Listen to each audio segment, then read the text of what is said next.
they always know this is my oldest son. This the oldest son I got. He's been that way since forever. So your oldest son always won't jump up and be bad. He grew, he got taller, he bigger than me and all this. He think it was what it was, but it wasn't. I hate when you say oldest son because it's your oldest boy. So you my oldest boy now. So chill out.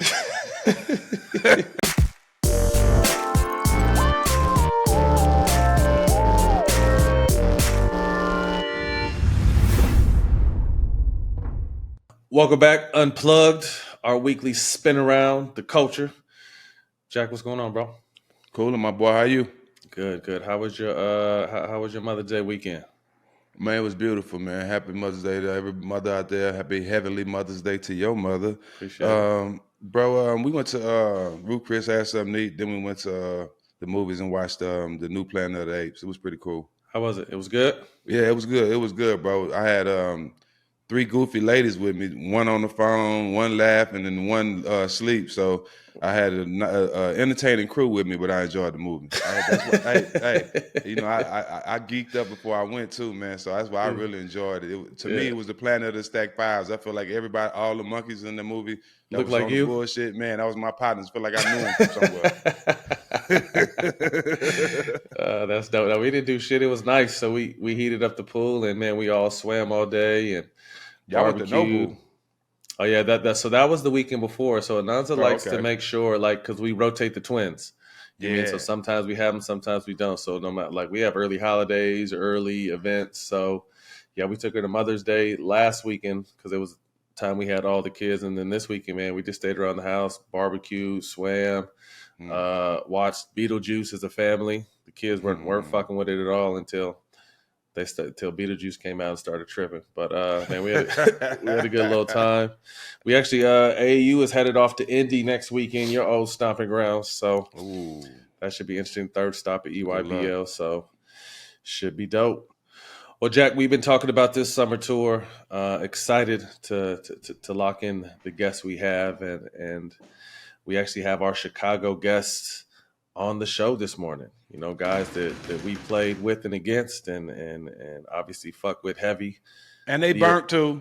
Definitely burnt. But Jack, they're the originators in this space, I think, for basketball, if I'm not mistaken. I think they were the first. Ain't no question. Yeah, man. So definitely want to welcome to the show the Knuckleheads. Our brothers. Now we want to welcome our guests. Our brothers. Yeah, man, the real OGs in this space. You know what I mean? I think, and they could correct us if we were wrong, I think they were the first former basketball players in this podcast space, man. So it's damn right they was. We connect. Not the first, man. We get that love.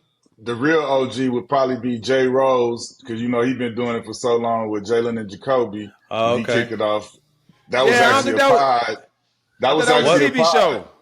No, it was actually a pod that they put on TV. Yeah, we just didn't know nothing about podcasting back then. It was that far back, you know what I'm saying? Yeah. And then probably Richard, RJ, and Channing when they did the little road tripping back when they was with the Cleveland Cavaliers. Okay, so y'all are up there in the hierarchy. Well, I can reframe it then. Y'all the first to have a podcast where it's 2 NBA players and 2 real niggas on the same podcast. God damn it. Yeah. Say that. Yeah, that's what it is. Here go Hold Jack on to that starting one. shit. Yeah. Hold on to that shit. Well, anyway, man, welcome to the show, Knuckleheads. Really excited, man. We appreciate you guys taking time. Well, obviously, we're connecting in Chicago, June 4th. Shot-town. Yeah, we gonna be out there. Jack got his W jersey, so definitely looking forward to that. Oh yeah, yeah.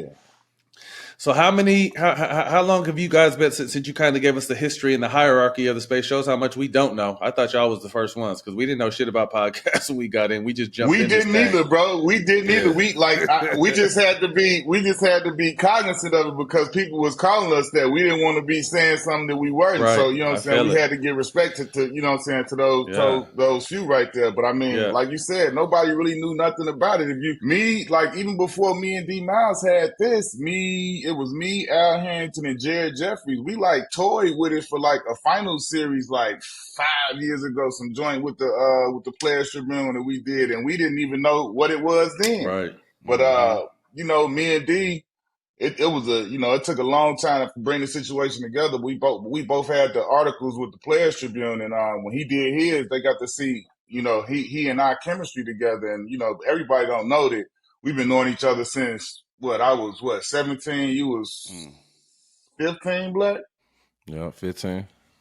Yeah, 14, 15. So we go back to AAU, and people didn't realize, you know what I'm saying, that you know how it is, bro. Like, you see how it is when you hoop with somebody, when y'all got that bond, and then you actually get to the league and we get drafted together. So it was like so much more time spent. Like, we played, and, he lived in East St. Louis. I'm from Chicago, but when we went on the road trips and everything, we was locked in. But then he go back to East St. I'm in Chicago. But then when we both declared, like, we stayed together pre-draft, worked out together the whole pre-draft. Then I slipped in the draft, so we get drafted together. Now we living in the same team and all that. So it was just like, you know what I'm saying, the chemistry and the love was just been there since day one. Tell them how I was busting your ass in workouts when we was living together doing that song. Hey, one thing that anybody know about us is they always know this is my oldest son. This the oldest son I got. It's been that way since forever. So your oldest son always won't jump up and be bad. He grew, he got taller, he bigger than me and all this. He think it was what it was, but it wasn't. See, I hate. We got a documentary at the beginning of the documentary. We wrestling and fighting, and I whooped your ass in that game. I hate in the documentary. I hate when you say oldest son because it's your oldest boy. So you my oldest boy now. So chill out. Hey Q, you remember that I got called up from the G League. My first practice, you and Keon Dooley was putting hands on each other. Or you talking the Clippers? You remember that shit, bro? Remember that? We was practicing at South by South. When I tell you my first practice, I'm walking into. Q and KD lock up. And that just goes to show we real brothers. Like me and KD locked in like this to this day, and that was just brothers fighting each other straight up. And I'm sure glad you didn't get your hands on him like you wanted to though, because that nigga looked like a grizzly bear out the cage, Jack. Yeah, Q, dog. Q was a walking bicep. Oh shit! Hey, we was rookie all-stars together, all three of us. Yes, we were. Yeah. That's when that boy had that jersey. DC. Kmart too. Hey, Matt, we was all on the same floor, Matt. We had our doors open. Everybody had their doors open. We was parlaying. When I say parlaying, you know what I mean. Y'all wasn't doing that. Man, that shit was like a big sweep. Our floor was like a sweep. We had it litty. Too litty, dog. Now, we definitely looking forward to this. Again, Q, going back to your hometown to do a live show. We appreciate that. What's the first place when you've been gone from home for a minute you stop and get some food at when you get back to the shop? Harold's. Easy. Harold's chicken. Second stop gonna be Home of the Hoagie. You gotta be from out south to know about Home of the Hoagie, but that's gonna be. I probably don't go there myself, but somebody gonna grab it up for me. I'm gonna get one of them. One, you know what I'm saying? What about Bad and Berries? What about Bad and Berries, y'all? That breakfast spot? I ain't really. That's too far in the city for me. Like when I'm really there, like I ain't doing all that. I probably don't even get up that early, and if I do, I got something to do, so I ain't gonna be able to do that. Yeah. Well, that's how it goes. Hey, well, June 4th, we'll be in Chicago. Get your tickets, allthesmokeproductions.com/tour. We're going to have a good time. We're going to have some merch. We're going to have some drink. We're going to have something to smoke. Q and D Miles are just the tip of the iceberg. We're going to have some other guests come through, man. So we're really excited. Now, fellas, we're going to transition into current playoffs and what's going on in the playoffs. The referees have always been a topic of conversation. Of late, I feel like I feel like this playoff round, they're letting more shit go, which I like. I feel like they're getting a little bit more physicals. They're letting some shit go. Rick Carlisle said it's unfortunate that small town teams don't really have a chance. He got fined for that. But then the whistle was a little friendlier them next two games where they were able to tie it up against the Knicks. I'll start with the Knuckleheads first. Thoughts on how referees are calling games? Is it a little looser, closer to the game where we came in and played? And what are your thoughts about that? No, it's nowhere near nowhere near back in the day. They getting a little bit more, letting a little bit more stuff go. But I think it'd be up and down some games. Like you don't even really see the home court advantage no more. It just be real kind of inconsistent. I wish they'll be more consistent with what they're doing. And I can't complain right now. You know what I'm saying? Like, it's definitely, whatever you want to say, up and down. But I feel like you said, they're getting to play more physical. We getting to see more stuff where you would normally see a foul, not be a foul. And I think it's showing it should be a difference like it used to be for us. Like regular season basketball, it tick up a notch in the playoffs, and all of the little tic tac stuff shouldn't be called. So I understand that's his players. We're going to complain about it, but like that's just the nature of the beast. But I like what's going on as far as them letting them play more. Mm-hmm. I agree, Matt and Q, which I was. They definitely let them play more, and that's the way we play. We want a physical game, but it shouldn't have to come to a coach lashing out or a player getting fined for them to start seeing that there's one-sided or they fucking up. And the way to kind of fix all that is, you have so many players that's done playing basketball. Everybody can't get into coaching. Well, why don't you make more players referees that then played the game that can see things that guys that's coming from off the golf course or playing baseball or another sport? Because all these little guys that's referees ain't never played basketball. So if you want to kind of help the decision making and help the referees, start letting some of these basketball players that don't have jobs or that don't want to be coaches or can't be coaches become referees. Put them through that system because they see things Parker that these in the system. Huh? Yeah, that's what I'm saying. Smush Parker in the program. Tremaine Folks, who we play with the Clippers. Trey Folks. We need more of them doing this thing. We need more of them, Q. And you know what I'm saying? Because they're going to see things that these guys will never be able to see because they actually played it. Ain't that like being a criminal and then going to be a cop when you're done being a criminal? Ain't that crossover crazy? That's a crazy crossover, but RJ did it. Richard Jefferson? Yep, he did a real game. He might have a little cop in him though. Not facts. Boy, working for them people. I'll fuck with you, RJ. Now, RJ's my dog. Right. If you could spend a night in town, if you had to spend a night in town with two referees, past or present, who would it be? Bob Delaney and Joey Crawford. Oh, Joey Crawford. What about y'all? I'm gonna slip Joey Crawford something to get him high. Slip him a little something. Okay, Diddy. No, not that type, man. Come. Who you stand with, Black? I'm going with my Chi-Town homies. I'm going with Danny Crawford and James Capers. Okay. Yeah, I fuck with Danny, and Violet was my girl. I fuck with Violet. she was cool. Violet, okay. I ain't heard Violet in a minute. I wonder what happened to Violet. Yeah, I changed Joey Crawford for Violet, but the reason why I like Bob Delaney because he was an undercover cop in that Donnie Brasco shit. So I want to I remember that. I remember that. Yeah, I remember that. I want to hear all that shit. Yeah. Oh, that's dope.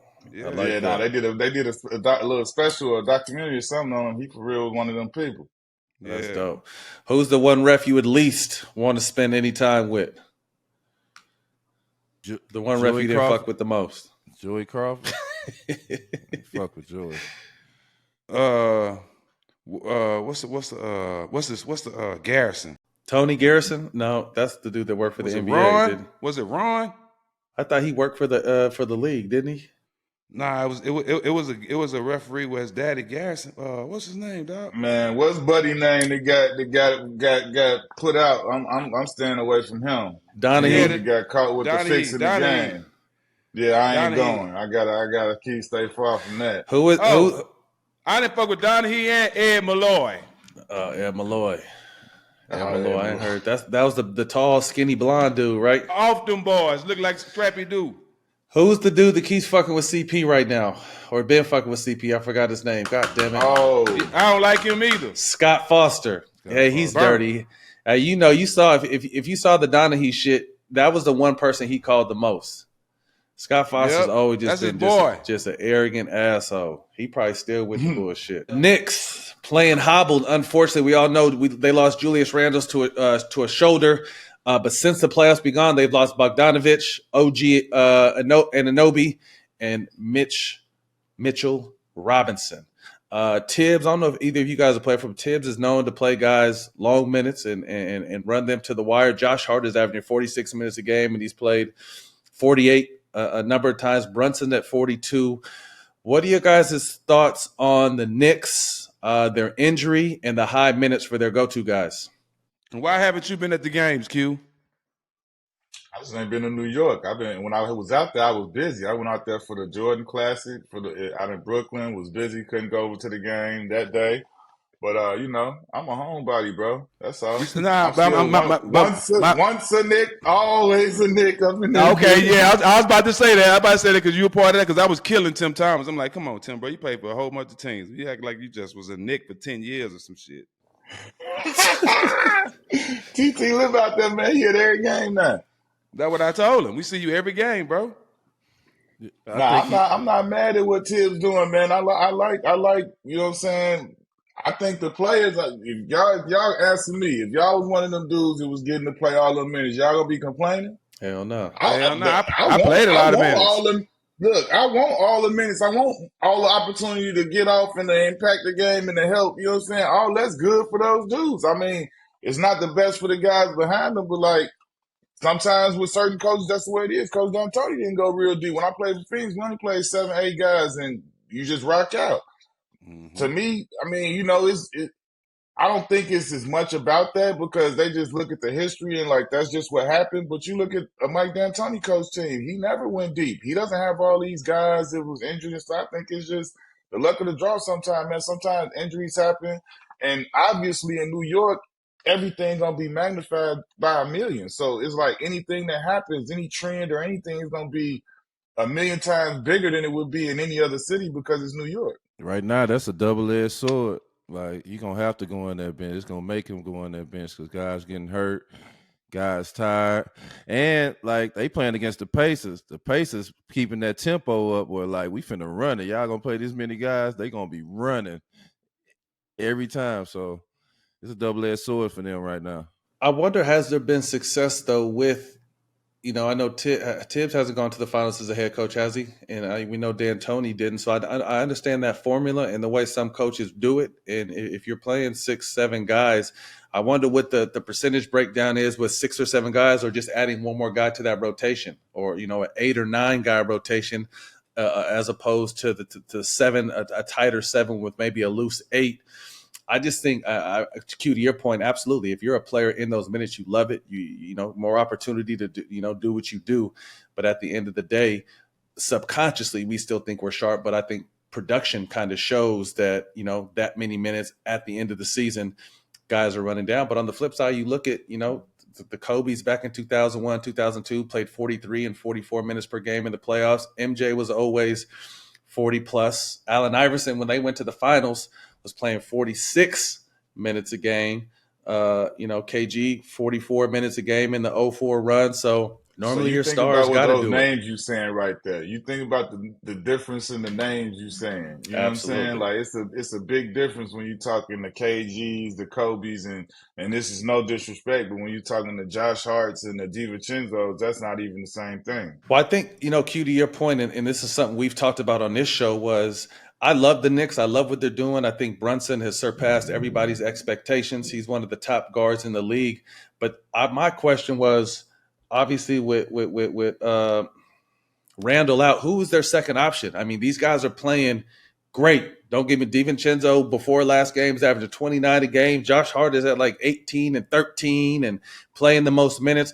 But we know like a true number 2. And again, this is not no knock on either one of those players because they're playing great. But neither of those guys are a true number 2. So I think despite what the minutes are, I just don't think they're due to injuries and just the type of players they have.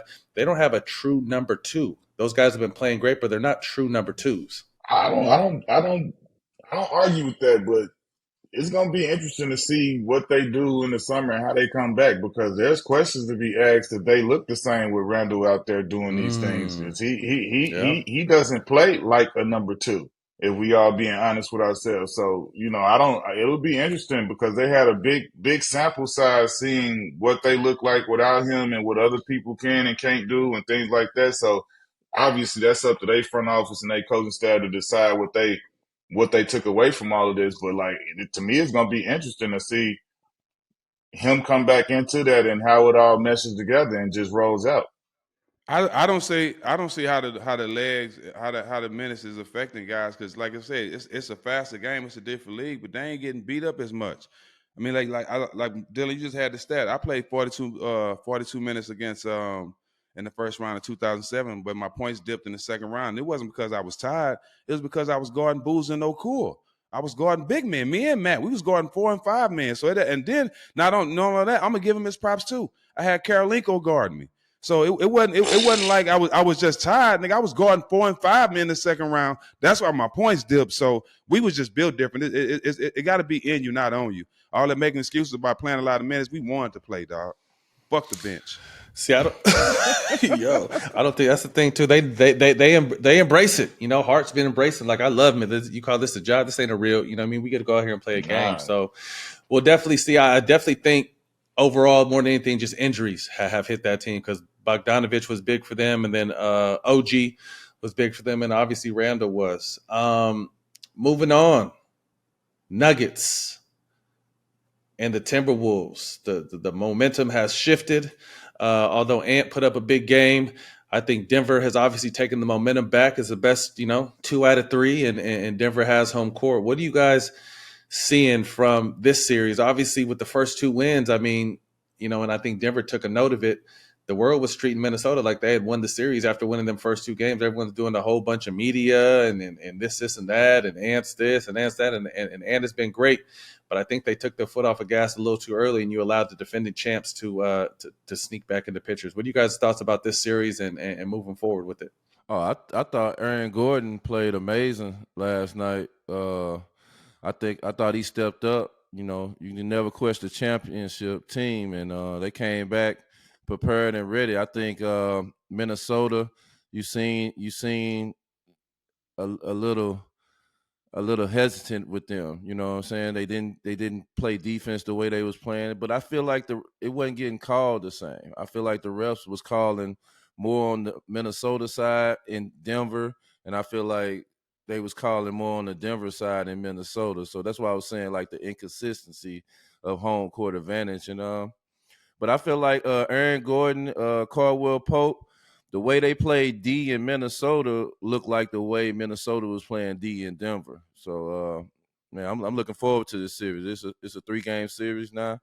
I'm looking forward to see what's going to play out. I hadn't gone as far to say that or crown them the champions or say they was even going to win this series. I was just surprised and looking at the way they playing, like, okay, these boys out here, they own it. Ant-Man lead them. He looking like it records and he doing his thing and everybody else following. But my whole hesitancy with everything was like, I got to see them hit some type of adversity. Right now, at that point, they were 6-0 in the playoffs, hadn't lost everything. It's sunshine and blue skies. And it was Rudy don't go to game 2, stay back, had a baby, watch the baby, they win. Everything is beautiful, FaceTime. Like, I wanted to see them when they get hit in their face, when they get hit straight in their shit, what you going to do? Because we done seen in past years in the playoffs or whatever, whether it be Cat, whether it be Rudy, something going wrong and it's up and down and then it's chaos because whatever the case is, whatever the adversity is, they in it. So I wanted to see that before I, crowned them and gave them the win, because we know how this is, man. It could be one possession, one quarter, one stretch, and then everything go from sugar to shit real quick. And now you look at it, it's like now they 2-2. So now here go the adversity. Like last night, I felt like Cat, he struggled. He was like 4 for 16 or something. And he got a double-double, but it wasn't what they needed. You know what I'm saying? Rudy didn't do nothing with Jokic. You know what I'm saying? Jokic had his way with him, was bumping them, moving them around, making them look small. So to me, it's like, I didn't want to crown anything. And then like D said, if Aaron Gordon come and play like that, it's curtains. It ain't nothing nobody can do. Right. Like, that's just the bottom line right there. If AG show up like that and he gonna do that type of shit, it ain't nothing nobody can do with Denver, because you're gonna get what you're gonna get from Joker, and then Murray gonna give you a certain amount, and then you got like Pope Porter Jr. and Bron and Porter Jr. Like, them dudes gonna hit you when they can, and if you let one of them get a 20, but like if AG he the X factor. Facts. If he do what he do, because he always gonna guard and do all of that stuff. But like if he gonna give you 25, 15 or whatever and whatever, he gonna get them type of numbers. This current man hit more threes in the playoffs than he hit all damn season. There's no way they have a chance if AG play like that. We are gonna understand that. But this is where when you got like Anthony Edwards taking the challenge and guarding Murray, when you got Go Boy wrestling with Jokic, which is damn near impossible. Towns, you got to take that challenge against AG. You that third guy. You got to take that challenge. You got to play better, bro. And that's what it boils down to. If AG gonna play like that, Karl Anthony Towns, for y'all to even have a chance in this series, you got to play better on both ends of the ball. Yeah, I wanted to see because we all know. I mean, during the regular season, it's great. Young teams, fresh teams, high flying teams, top of the Western, top of the Eastern Conference. It's different in the playoffs, and experience always. Most of the time wins out in the playoffs. So I wanted to see, not that I was doubting OKC or Minnesota, but like Q said, I wanted to see adversity. I wanted to see what it's like when when shit is not going your way. Because in the regular season, you got a lot of games to correct it. In the playoffs, you don't have a lot of time to correct it. And we know with that veteran leadership and experience comes, we know how important closing out quarters were. And you look at the end of that quarter, the end of the second quarter yesterday, where they scored the 8 points in 45 seconds, 30 seconds or something, just being sloppy and letting shit fly. I mean, closing quarters is huge. First 5 minutes of the first quarter, first 5 minutes of the third quarter, all this shit comes with experience and being in there and knowing that. So I'm definitely interested to see how they, how they answer the phone now, going back to Denver. Place they've had success, but now you've let Denver see blood in the water. So we definitely gonna have to see. And I think too, the X factor, you speak of Aaron Gordon is huge. Michael Porter Jr. can give you 30 at any given time. KCP is a proven champion that plays both sides of the ball. When you look on that Minnesota side, if their core guys aren't coring, they're gonna be in trouble. Yeah, I was surprised that they didn't play Nas none in the fourth quarter last night. Yeah. I thought that was a big mistake. I think he was like 6 for 7 from the field. Yeah, and then he didn't get no minutes in the fourth. That was surprising to me when they was trying to push back. No, but this is good, man. We got we got some good series going on out there, and definitely looking forward to seeing who's going to make the conference finals. But man, we appreciate you guys jumping on real quick. Looking forward to the show June 4th, Chicago, All the Smoke Times, Knuckleheads. You go to allthesmokeproductions.com/tour to get your tickets. We got merch. We're going to have food. We're going to have drink. We're going to smoke. We're going to have a good time, man. So make sure you guys tap in. Yes, sir. Yes, sir. Knuckleheads back. 5:21. Yes. We back off the porch. We jumping back off the porch. There you go. Let's get it. Congratulations, fellas. And shit, we'll see y'all in a couple weeks. Yes, sir. Yes, sir. Love, bros. Love, bro. Already, bro. All right, Matt. Fuck you, Jack. I'll see you, Jelani. So, Jack, we had a segment during All-Star with Brad Miller where we did our starting 5 white boys, and that picked up a lot of steam and traction on Instagram. We were kind of put on the spot. Let's do the white boy redraft draft. You had your team. Let me remind you of your team. Your team was Pistol Pete, Kurt Heinrich, Keith Van Horn, Birdman, and Brad Miller. My team was Jay Will, Rex Chapman, Larry Bird, Mikhail, Bill Lane Beer. I had Mike Miller, and somehow I cut him. Mike, my bad, bro. I didn't even realize. Again, blame it on the weed, not my heart. Jack, I'm going to give you first pick in the white boy redraft. Your all-time starting 5 of our white brothers. Pistol Pete. Pistol Pete is your first pick. My first pick is Larry Bird. Kurt Heinrich. Who. My next pick is a healthy Bill Walton. Cool. My third pick is Brad Miller. I like that. So now that I got 2 old school players that could really put that work in, I'm going to go young and quick to keep up with the game. So I'm going to go back to my original pick, Jay Will. That's my third pick. My third pick is Keith Van Horn. My next pick is Chris Mullin. Mm-hmm. And who's your last pick, sir? My last pick in the white boy redraft, I would have to go with, let's see, I got a point guard, I got a 2 guard, I got a 3 and 4. I could go big again. I might need the athleticism at the 4 with Brad Miller at the 5. I'm gonna keep that at 3. I'm gonna go Tom Chambers at the 4. Ooh. So I'm going Pistol Pete, Kurt Hine, Keith Van Horn, Tom Chambers, and Brad Miller. I'm white boyed out. Y'all got a big front line. That kind of changes. I might have to play small ball. I was gonna pick my guy JJ Redick as a sleeper. It ain't gonna work. Nah, nope. I'm gonna take Thunder Dan Marley, a two-way guy that could score and play defense. So I got Jay Will at the point, Chris Mullen, Dan Marley at the 3. I'm gonna put Larry at the stretch 4, and Bill Walton. Bill Walton gonna get cooked. You don't know about Bill Walton. You haven't Line. He ain't watched that documentary. Remember that shit we watched at the Old House, Line? That shit was incredible. You need to get on it. You need to know who Bill Walton really was.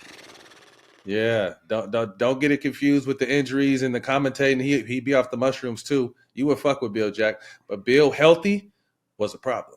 He was better than Brad Miller? League MVP. Huh? Yeah, much better than Brad Miller. Healthy? Bill Walton might have been one of the greatest of all times healthy. You got to go watch was it a 30 for 30 line? All the shit he went through and how they misdiagnosed him and fucked him up. But when he was healthy, bro, he was a league MVP, finals MVP, won championship. He was nice. Not to mention what he did in college. Brad is our guy, but yeah, healthy Bill Walton would have been one of the greatest players of all time. Yeah, and you can't handle it right now. He's disgusted, Lon. You see how disgusted he is? Go watch it. Never. I'm gonna give you homework. I would never hit play on nothing that's highlighting Bill Walton, nigga, ever. Jack, do me a favor. Watch it before we have our next show, and then we gonna circle back around. It's only 45 minutes, like 50 minutes. Bill's trash. You crazy as fuck. Anyway, that's a white boy redraft. Y'all let us know down in the comments who you feels like teams would win. And yeah, man. I guess his son was nice too, huh? No, his son was nothing like him. Oh, Luke was cool as fuck. No, Bill was nice, bro. Go watch it. I'm gonna look at Bill Walton. I'm gonna check him out, dog. But I just can't have him. Check him out now. Check him out now because you got that fuck you energy. I want you to really have that fuck you energy and then come out of it with that. I've always had that fuck you energy because he called me a bad human being on TV. Oh, did he? Oh, okay. I didn't know. I think I do remember you saying that. Matt, this what exactly said. I took a shot and the nigga fouled me and it was an air ball. He was like, "What a horrible shot by a horrible human being." That sounds like some shit Bill Walton would say. Nigga, my mama better not ever see him because she the one heard it and she recorded.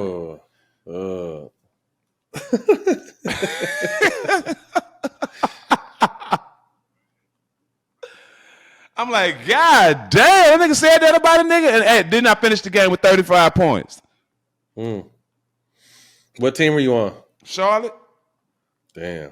What a horrible shot by a horrible human being, dog. Hey, that's definitely some Bill Walton shit, though. We'll be out Detroit June 3rd. Stay tuned for who will meet us out there when you talk to all the smoking friends. Obviously, June 4th, we're in Chicago with the Knuckleheads, and we got some other people coming through, man. So make sure you guys go to allthesmokeproductions.com/tour for your tickets. This week coming up, we got the one and only Alonzo Mourning. Had a great time with him down in Miami. That was a dope interview too, bro. Hell yeah. Dope story, dope upbringing. So make sure you check that out. That'll drop this Thursday on All the Smoke Productions YouTube and the DraftKings Network.